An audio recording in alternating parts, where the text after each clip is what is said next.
In this tutorial, we will show you the step-by-step process of converting EML files to OLM format using the BitRecover EML Converter. To install our EML to OLM conversion tool, download it from the link in the video description. After installation, simply launch the software. To begin, click the Next button.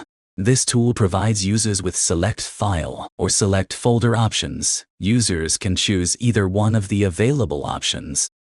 After selecting the folder, click the Select Folder option below. Click Next. Check on checkbox to select individual files or an entire folder that you want to convert. Click Next. Select a saving option allows you to save the file in your desired format for conversion. Let's select OLM option for this tutorial. The destination path section allows you to specify the destination folder where the selected file will be exported. Save converted messages in same source folder option, when enabled, will save the converted files in the same folder as the source files. The file naming option allows users to select a name format for the output file when converting it.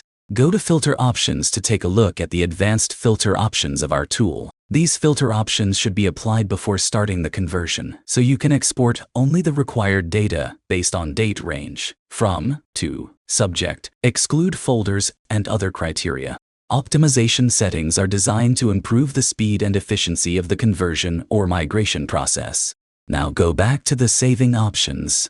Next, simply click the Convert button, and the conversion process will begin. Once the conversion is completed, you'll receive a notification indicating that the conversion was successful. Click OK to open the destination folder and access the newly converted files. And that's it for this video. Thank you for watching.